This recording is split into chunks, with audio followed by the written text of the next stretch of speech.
President Museveni yatuta abantu be ekyankwanzi ye erimu n'obukuusa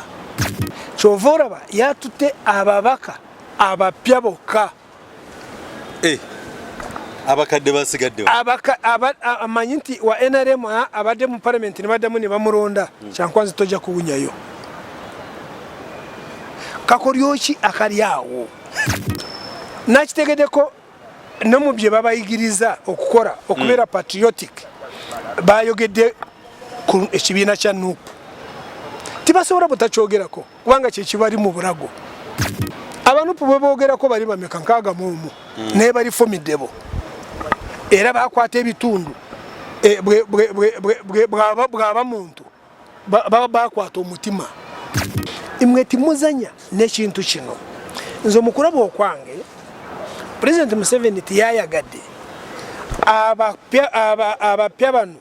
bwe bamikisinga n'abakadde bandi basonsekamu obugambo obunaabonoona obutawuliriza buli kimu ekya n'abalagidde abakadde bano bamanyi nnyo President Museveni enkola ye kirabika nze omukulaba okwange bandi banga bamubye nnyo ng'akitegedde abantu bayinza kubasiiga omuze ekizibu ekiri mu palamenti yaffe sente buli kimu kyonna kiri monetized naye ate kyamutawaana nnyo nti wetwogerera abalonzi abo owetwogerera bali ne kandidate omu oranya naye kadaga tagenzeeyo kino kwandiba kukweka abalonzi ku kandidate omu ate n'obawo omu omulala yaba yeganyazanya naye yaba ababuuzaako naye nkurahirira mu NRM bwe beekola ebintu byayo ebyomugaso nyo ebikweka n'ebiteeka mu miscellaneous gwe n'olowooza wali tibakyogedde naye mu miscellaneous ekinaava mu miscellaneous ife kyetulinze kati kiyinza okufuuka bomu nga kyekibatuteyo naye tibakiraga wali bweto bwe bakola abayeekera naye ekintu kino kyetaka kyekimwe ekikubye NRM okugyogoloza nkikiteeka ku ttaka mu Buganda n'awalala naye bwe bagwa bwe babba ettaka bwe bagwa bwe babba ettaka omuganda tasobola sina muganda yeka omuntu yenna okutereera mu nsi ye oteekwa kuba oteredde entende ku ttaka okukyogerako yeebuzaabuza amanyi nti mu byamuleeterako abasa kyekimu ku byo emyaka 7 nga tikulina fayini naye olwaleero abantu bagobebwa mu Buganda left right and center bafuuse abanoonyi b'obuddamu ku ttaka lyabwe nga president ne government ye batunula butunuzi ye timugoba abantu kutaka timugoba abantu kutaka bw'oraba omuntu wa government akugambye nti timugoba abantu kutaka abategeeza nti mubagobe weewawo kaddaga bw'oraba nga alinga yetagenzeeyo nawulire nga agamba nti sisobodde ntaddeyo awaddeyo na apology kaddaga yandiba nga yeekyaye ng'amanyi nti bano abantu tibanjagala katukwatagane ku furo ya palamenti naye kaddaga oluusi muwagira lwa mbeera gyendaba gye bamuyisaamu so kaddaga yandiba nga yeesize nti ajja kukwatagana nabo ku furo ya palamenti naye ate kyandiba akafa yalinga totyanga kugenda kugwisanya obwenyi n'abalabe bo oluusi bw'ogendayo abalala bakwatibwa nsonyi naye bw'ogamba nti osigadde eno bandikukuba ekisanvu kubanga nakati bakyagenda mu maaso kumanya nti abantu bakusobera bakyagenda mu maaso kunyooma nti kyagula nti abantu bakyagulanye bayaaye timubagenderako obwo temuli kati owenjogerera kyagulanye naye alina retreat kyagulanye ono okumanya nti mugezi alina nabambega bamugamba nga bali mu government bwe yarabye nga bali bagenda mu retreat ate oyinza kusanga nga abantu bakese bakyagulanye nga kyagulanye bakitegeddeko nti agenda mu retreat nga naffe katwale abafu baleme kubalimba member of parliament teri kitundu ekisinga western region ababaka ba parliament Rwansonga kino ekintu gununa mulamwa muwanvu kino ekintu President Museveni yakikola dda balindiridde okulayiza Mr. Tibuhaburwa naye kyetwebuuza abannayuganda banakyaniriza ekita palamenti okubeera ddaalo abantu obutamanyi kogera oruzungu rwa parliament rubaka rubirira naye nkurayirira abagenda kufuga parliament tibasobora kufuga 10 tibasobora kusuka 10 naye mu 10 abo nuperina ko mugabo munene kwanga bamu babadeyo mbamanyi erino omugabo munene ngabo nabasali ekigenda okuletera nupu okwakanyo wewawo emabega waliyo kyagerenye abapika naye na leader of opposition kyagoreregwe n'abaronze ekintu njogeddeko abatuliriza nupu kyaguranye ne group yo mulina kuba abasali mu kuronda leader of opposition gwe munaronda namba rujega nga mwese bosogo kugitwara nga ababaka wagure bayo yasoka kyaguranye muzibu asoka kutema amaguru nakoleka aho ngo ozunga boye banaja natwara butwaza kati ibusoga yasoka kugitema abantu bona nakirekanga kibudu abantu bona babe naye waguru baye mupizi boka kireki government cye yamukora kari kakuriyo kamutawana okutwara ekibina kya nupu mukoti ntikiriho mu mateka nayenze sikitya ababaka ba nupu kubagura bwoba ngo ori mujega asemba yo mu byobufuzi ngo ori wa nupu kiriza government ene kugule nchidamu bwoba ngo ori mujega wajega wara mu byobufuzi bya Uganda ngo ori wa nupu kiriza government ene kugule turi protected nze mukuraba okwanga esente tizigenda kukora mu nupu so kyaguranye namurabye nga abakutira ekyo kubagura n'abakutira no kweyisa burungi mu parliament era narabye nga agamba nti banange mugenda kufuna esente timutandika kweyisa obubi nimuwasa n'abakazi abo ababarara basatu babana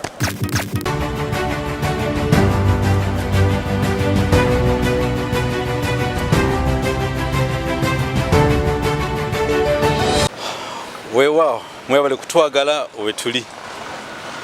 tuli mu Uganda yaffe Uganda nungi Uganda yesanyi tukomye mu political race political analysis political gateway political tsunami byonna biri omu mukularuga babulayi nakumbale tudde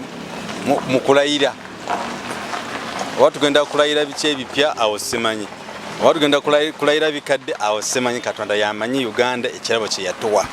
kakati n'olwensonga eyo essaawa zino ekiri mu ddiiro tolabyeko ebibiina ebibiri byenantamegwa omuli NUP ya Robert Kyagulanyi Ssentamu abamu mugamba the president elect n'ey'omukulu Tibuhaburwa ey'omukulu Tibuhaburwa Litwiti Kyankwanzi eya Gladiator Bobi Wine president elect ejinja oba Litwiti zino zitegeeza ki eri ensi yaffe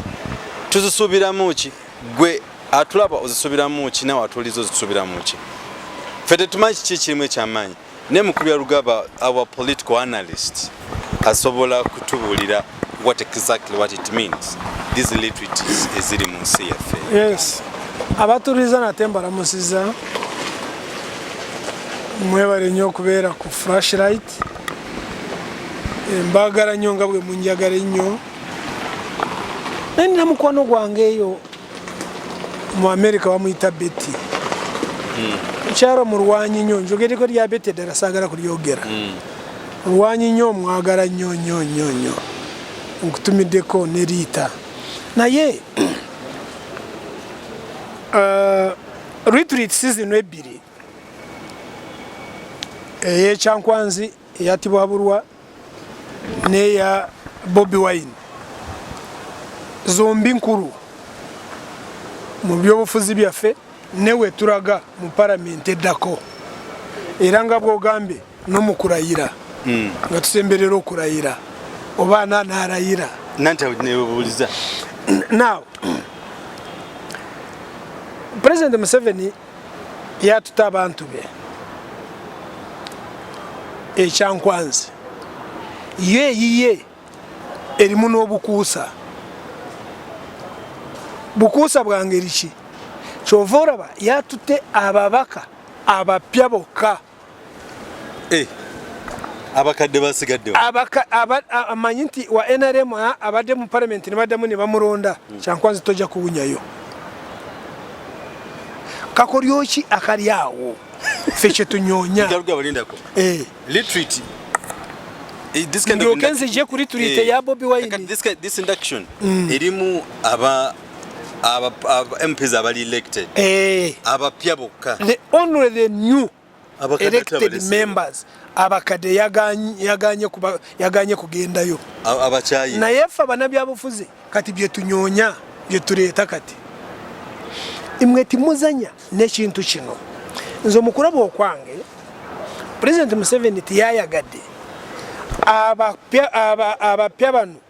bwe bamikisinga n'abakadde bandi basonsekamu obugambo obunaabonoona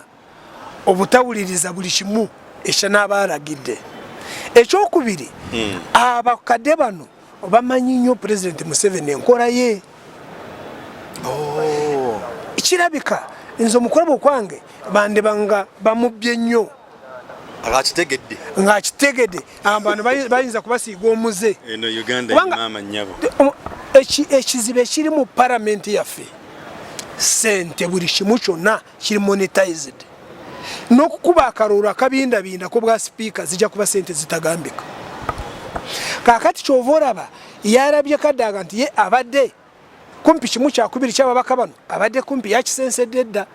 nga bagendamu mu balonzi naye ate kyamutawaana nnyo nti wetwogerera abalonzi abo owetwogerera bali ne kandidate omu oranya naye kadaga tagenzeeyo kino kwandiba kukweka abalonzi ku kandidate omu ate n'obawo omu omulala yaba yeganyazanya naye yaba ababuuzaako oranya tiyagenze ng'ali mu full combat ali ne mukama we basinkana ababaka bali ku menu ya NRM eri kyankwanzi erabika mu lwato timulimu kintu kya sipiika NRM bweto bwekora esawa yona ogenda mu mbaga ku bintu byoyagala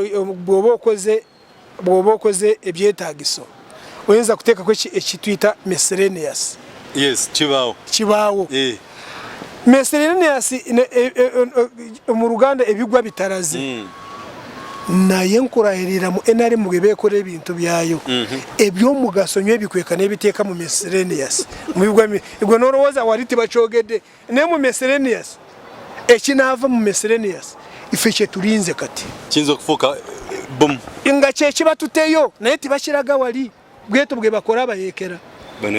kati asoose n'ababuulira engeri gye yarwanamu engeri bweto bwababeeramu ettaka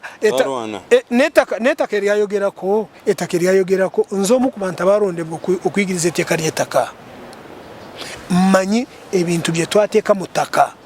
amateeka gaalimu nze nagasomesanga naye ekintu kino ky'ettaka kyekimu ekikubye NRM okugyogoloza nkikiteeka ku ttaka mu Buganda n'awalala naye bwebagwa bwebabba ettaka bwebagwa bwebabba ettaka omuganda tasobola sina muganda yeka omuntu yenna okutereera mu nsi ye oteekwa oteredde entende ku ttaka okukyogerako yeebuzaabuza amanyi nti mu byamuleeterako abasa kyekimu ku byo teri mulembe omuganda gwe yali abonaaboneddemu ku ttaka ng'omulembe Museveni kasooka tufuna independence kino kintu kyewuunyisa ng'omukulembeze yenna ayagala abantu be ng'akimanyi nti abanayuganda bonna kumpi 75 ku buli 100 byesigamye ku bulimi mwebajja kasente mwebadde ekyokulya buli kyokola kyonna wali badde otandikira ku kintu ky'ettaka okukitereeza etteeka lyetwateekako nti teri muntu ajja kugobebwa ku kibanja mu bukyamu anaagobebwa ku kibanja ku bukyamu titwateekako na fayini twateekako emyaka 7 nga tikuli na fayini naye olwaleero abantu bagobebwa mu Buganda left right and center bafuuse abanoonyi b'obuddamu ku ttaka lyabwe nga pulezidenti ne gavumenti yebatunula butunuzi ye timugoba abantu ku ttaka timugoba abantu ku ttaka bworaba omuntu wa government akugambye nti timugoba abantu kutaka abategeeza nti mubagobe sisobora kujukira emirundi emeka president gyavuddeyo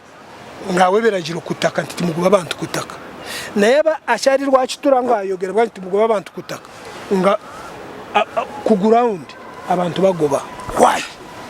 Dodoviko jo lyabaramu yamenyekereze ekanisa yo mu Ndeebo yebo Christian nibebozabuza nibamukwata nibamuteeka kitali nakitegede ko ntali bwera lya butara mu kifo cyo kumusiba emyaka omusanvu olwaleero ali bweru ne government esazeho kumuliyirira in fact right honorable Kadaga yatade wakashiko ko kunyonyereza nte sente nga bagara kumuwa nyingi wulira amenye mu mateeka amenya amateeka namenya ne kanisa government mu kifo cyo kumusiba emuwa sente kati gwe torowoza nto Dodoviko ndiba mafia begwanga yande ba Dodoviko nga byaro goyiza kugamba Dodoviko nenga kirala so ekyengeza ko kubagamba nakirabye ebye byabade ababulire ekyankwanzi alese munecho kikuru nnyo nenga yeyisawo bweyisawo nayenze mu kyendabye kada abawagizi ba Kadaga mwesibe 10 bworabanga oranya yari abaronzi bona ali nabo ebyayogera nabo ekiro ebyo babakutira timugenda kubimanya weewawo Kadaga bworabanga alinga yetagenzeyo nawulire nga agamba nti sisobode ntadeyo awadeyo na apology Kadaga yandibanga yekyaye nga amanyi nti bana abantu tibanjagala katkwatagane ku floor ya parliament weewawo nze sakisembye nze siwagira Kadaga kubanga manyi mu Uganda muno President Museveni yagita buri muntu akwata akafa yagara kafiremu so siwagira umuntu kubera mu kifonti mpaka akifiremu naye Kadaga orusi muwagira rwambera gendaba je bamuyisamu so Kadaga yandibanga yesize nti aja kwatagana nabo ku floor ya parliament naye ate cyandiba kafa yaringa totyanga kugenda kugwisa nyobwenye n'abarabebo orusi bwogendayo abaraba kwatibwa nsonyi naye bwogamba nti go osigadde eno bandi kukuba ekisanvu netwe mugamba muzizi azimbatwe azimbatwe bandi kukuba ekisanvu kujja ko mukisa Kadaga gwalina abantu abamu narabye president ngavuma parliament ngajiyita nti byo badikura mwenyini yes ngajiyita badikura obacho ovora abakade bano badikura abakade bano tiyabatutte kubanga bali tinima nagendayo ekitegeeza sibe yavumye bano kati bali bo barungi kati abapya abakadebe badikura so ngoraba message jabawa now nakitegedeko no mubye babayigiriza okukora okubera patriotic bayogedde ku ekibiina kya NUP tibasobola butacyogerako kubanga kye kibali mu burago engeri gye bana countaringa abantu ba NUP abantu bwe bogerako bali bameka nkaga mumu ne bali formidable era bakwata ebitundu bwaba muntu bakwata omutima gw'omuntu kyekitagaza NRM kati NUP eyo gye muraba kyagulanye yakuta omutima gw'ebyobufuzi bwa Uganda kasita yamara kunyweza Buganda nanyweza Busoga ate oraba nero tulita gitute Busoga gwe tokizanyisa yebaza abebaza kubanga definitely abantu banje abali eyo abasoga kati be bafunyemu abali around abali na mahoteli abo bantu baja kuvayo ngo bali neche baguze bali de gonja bali deki banyode ku mwenge banywede ki ate mana tukankubukaga nekirunje kiri mu ekyo nti all member of parliament abasengo obunji mu gwanga bava east abasengo obunji abareme kubalimba member of parliament teri kitundu ekisinga western region ababaka ba parliament Ruwansonga kino ekintu gununa muramwe muwanvu kino ekintu President Museveni yakikora dda mu ruzungu tukita gerrymandering political gerrymandering yes. Obote kye yakozesanga yasarasara mu bwogende wafe weewunya yabusarasara mu dobuntu bwogende ngemitome wakaindo tafire kaindo tafire yamukuba bamuyita kahonda constituency yaliemu bwe yakuba Kahindo Tafire namuteka kutaka president Mwishe yakora constituency yagiseramu emirundi ebiri naraba Kahindo Tafire we yafuna obururu narabaneka omuna atwaleri umara natwaleri che twita political gerrymandering osaramu obufofofo kusinzira gwenga bworaba politically oburi in your favor. Absolutely. Icho twita political gerrymandering kati bareke in fact ababaka abava mu western region inene wewe walimu abantu batono Buganda gisinga abantu neye yokubiri mu bantu abanje kubanga abaronzi turinge emitwale nana naye Buganda ine abaronzi owafe bari miliyoni 4 n'obugwamu n'ekitundu kya Buganda kirina miliyoni 5 kumpi n'emitwalo 8 so be basinga then abokusatu be basoga okubera abanji naye ababaka kumpi en parliament ebaddewo kumpi kimu kyakubira ababaka bava mu western region obunji bwabo almost 200 ku parliament eno eje tulimu yasara mu obuntu edda nakasaramu nga bote bwe yakora Apache North Apache South asobora kuweza ababaka. Yes, asobora kuweza ababaka nga eddanga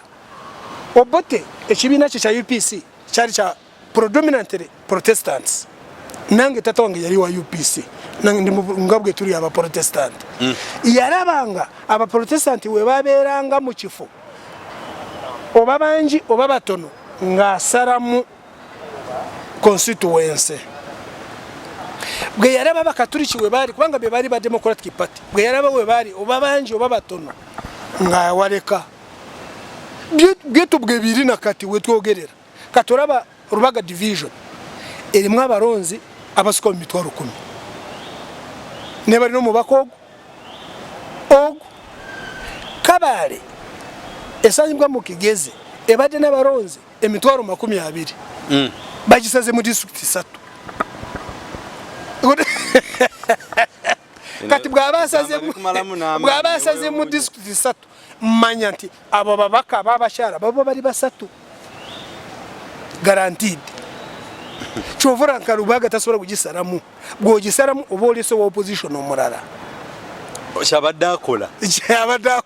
yo mugezi so yenga kati nenga bukumpanya bwogamba nti Mugezi kale katutwalira naye echa retreat ngamaliriza ku cha retreat ku kintu kyekadaga nze kyendaba nze bintu bibire byatwara abantu ba NRM in fact ka bibye bisato ekintu kya NUP kibari mu burago ekintu kya kadaga nacho kibari mu burago ekyokusatu umva ndibwa ngaburijo okubateeka okubagamba nti bwe tuba tusazeewo ekintu tuba tukisazeewo ng'ekibiina timusagasagana naye ng'ebyo ebibiri ebikulu ekyakadaga n'ekyaguranye kubanga nakati bakyagenda mu maaso kumanya nti abantu bakusobera bakyagenda mu maaso kunyoma nti kyagura nti abantu bakyaguranye bayaye timubagenderako obo temuli kati wenjogera kyaguranye naye alina retreat kyaguranye ono okumanya nti Mugezi alina nabambega bamugamba nga bali mu government bwe yarabye nga bali bagenda mu retreat atoyinza kusanga nga abantu bakese bakyaguranye nga kyaguranye bakitegedde konti agenda mu retreat nga naffe katwara abafu mukubya Rugaba olusingana nebuuzaamu ko ng'omuntu nti ennaku z'omwezi 12 ani agenda kulayira Pop order mu retreat no retreat katugenda fugiwa government B bombiriri definitely opposition agenda kora government yayo ngaburijo yes cyagura agenda kora government yayo eyiye naye engeri je banakwatagana gwenange ekyokubiri ekyo tureke ku kibera konyo kubanga kusinzira ngo musango gwe gwatambura eyo balindiridde okulayiza Mr. Tibuhaburwa naye kye twebuuza Abannayuganda banakyaniriza oba wanaabe anarayirira ku mundu nga bulijjo ekyo nakyo kisoboka by force na bayiro kusinzira amateeka agaliwo bajja kulayiza Tibuhaburwa kusinzira amateeka agaliwo bwe bagenda okulayiza naye ffe kyetutunulire gavumenti ya Robert Kyagulanyi ne parliament eno n'okusingira ddala parliament eno gye eddako kubanga kintu kikulu nnyo n'engeri gye tubasuubiramu okukwatagana n'abantu ba NRM bana bali mu retreat n'okusinziira enamba ey'amaanyi NRM gyerina naye nga bano batono naye waffe tulinayo olugero olugamba nti abashe barwana nti abantu abatono olaba ttiimu z'omupiira babajemu omuntu olabe babajemu omu olabe ndwana gye barwanamu bagoba n'ogoba omupiira bayinza n'okukukubira ddala so abantu abatono tubazanyisa ekisinga obukulu nze ekinjagaza gurupu ya NUP si bonna naye ndabamu abasaale bangi abasobola kugaidinga parliament nga basobola n'okuvuga bali abangi NUP abe balina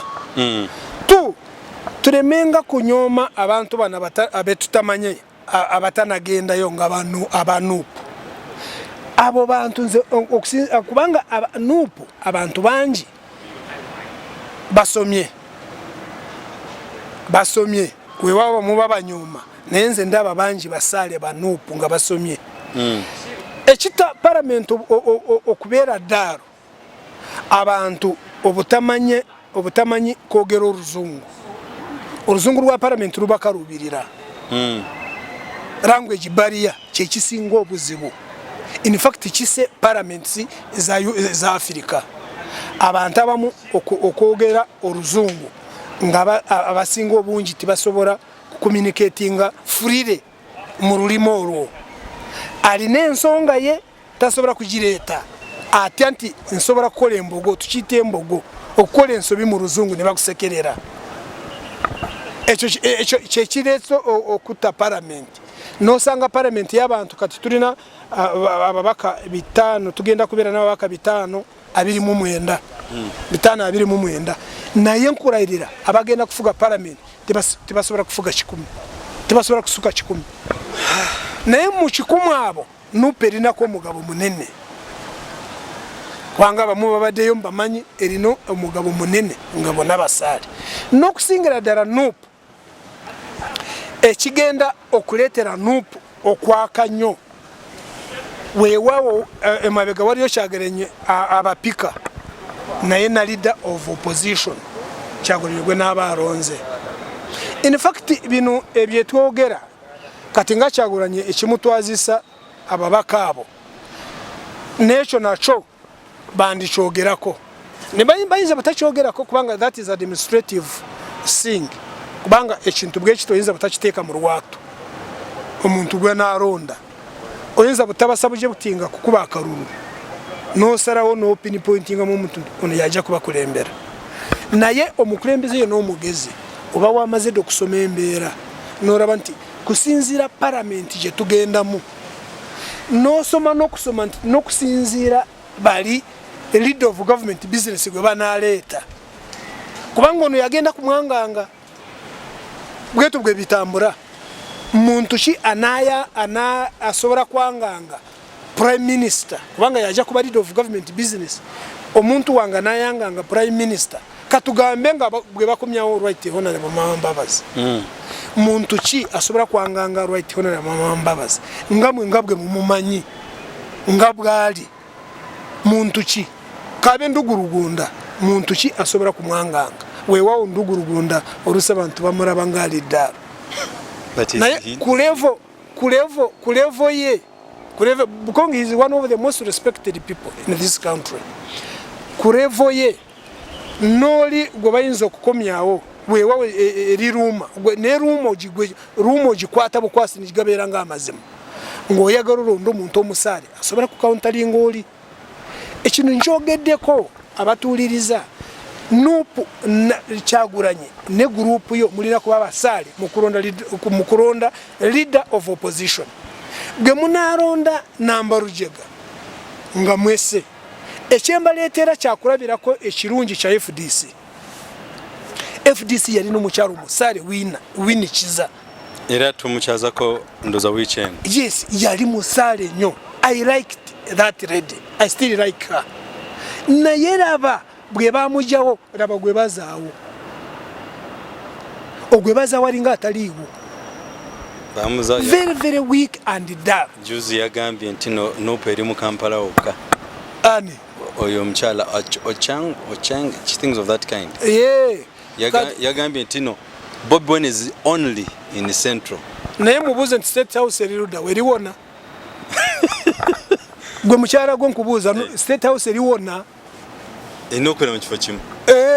Kati gwe abo be bantu abamu bengusiba nkuba abalowooza nnyo ekitono. Omuntu amaze kukwata omutima gwa Uganda mu kifo ky'okukaaba nawe okyakinaguka mukyala gwe. Nedda ekinewunyisa kati bw'oba ogenda kudduka omubba kukuta entegetege oba osobola okudduka ologenda kuddusa amagulu. Kyova olaba Kaabe President Museveni n'ogaba yeebase nze mukulu abo okwanga alota Nuupu ng'emugyeko kubanga manyi byafaayo bya NRM. Yes. Ng'amaze kujjako Buganda n'akujjako Busoga. Nuupu ekyesigalize kimu Busoga okugitwara ng'ababaka waggulu baayo yasooka Kyagulanyi muzibu asooka kutema amagulu n'akulekawo ng'ozunga bwoki najja n'atwala Butwazi kati Busoga yasooka kugitema abantu bonna babe naye waggulu baye mupiizi bokka kireki gavumenti kye yamukora kali kakulyo ka mutawaana okutwala ekibiina kya Nuupu mu kooti nti kiriwo mu mateeka abasinga obungi batya oku-identifyinga ne Nuupu ne batya kukwata kaadi zaayo neerinda ko kuronda omulundi omulala nga balonda abo bantu bw'obayintapulitingamu ababaka bonna babatwala kubanga yagikubira ku 75%. nga tukyali mu retreat eya NRM wamu ne Bobi Wine eya Nuupu. Wakibuuzo kyentera okwebuuzaako, are we in a democratic country? Not at all. We are in just authoritative authoritarian. Yeah, authoritarian. Just democracy yokuragira. Authoritarian state. Yes, democracy yokuragira. Ono yakikora nga akigenderedde. Authoritative just yakikora nga akigenderedde nga ayagala kuwudiisa abazungu nti ndina democracy naye iyo nga yakuragira authoritarian tiwali kirala tutulina democracy wano. This is a dictatorial regime naye nga yeerimbika mu kantu ka demokrasiya. Lwaki mbuuza kibuuzo kino nti okulaba nti kyali kiba has it ever happened before okulaba nti Bobi Wine okulaba the leader of opposition nga bakola retreat bali bazikozeeko nga yali azikola retreats? Yes. No, retreats zo zino zetwogerako they are not mere retreats but they are called political party caucuses. Yes. FDC ekikola etekoko yali ekikola wali part of it tobijukanga bukola ababaka yalinako bangi bw'oba olina bangi tosobola butakola naye yakikolanga silently. Yakikolanga yabayitanga ne bagenda mu retreat. So bw'oba olina nga kakati tugenda mu lutalo sinzigu nga ababaka bagenda okulayira May nga ndowooza 18 olina kuba otegesa ababaka abo ng'obabuulidde kiki kinaakolebwa mu palamenti muneeyisa mutya era n'alabye Honorable Kyagulanyi ng'abagamba nti timukirizibwa kugula kubanga kyazuuse nti ababaka bangi batandise kwagala okugezesebwa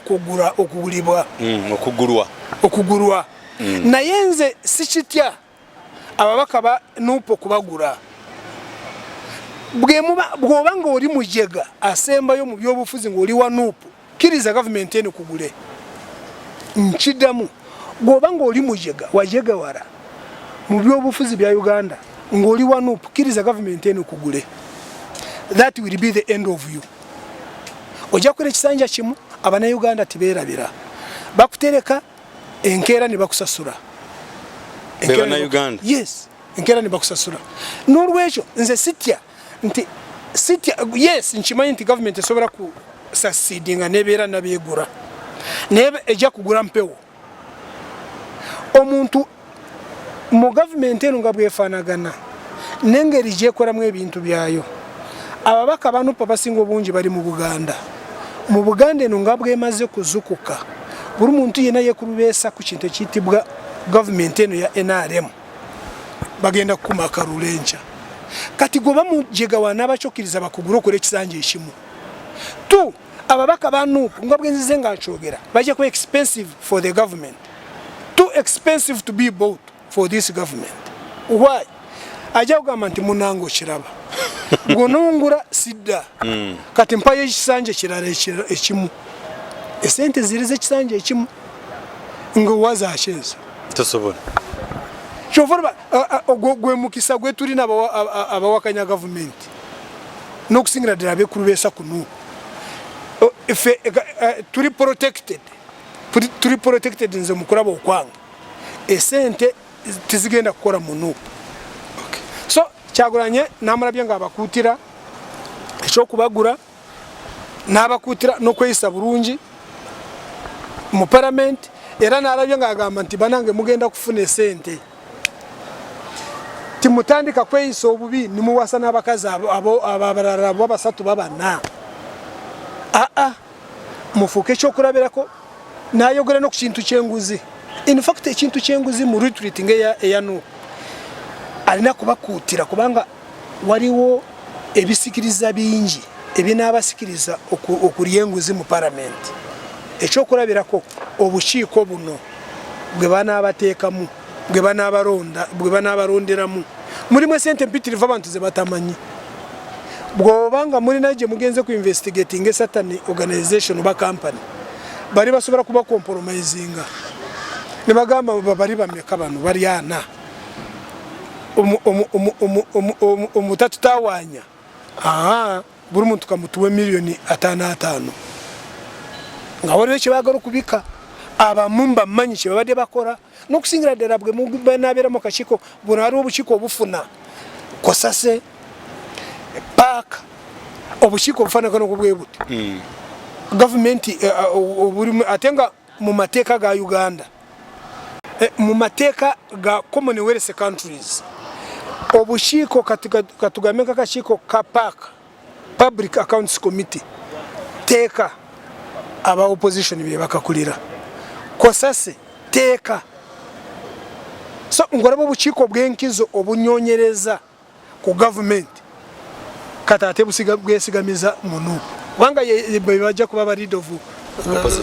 of opposition ngorabe kifo echebali ebyo bifo bya manyi nyo bye bichekinga government bye bija kuteka government kuninga so bali na kuba basale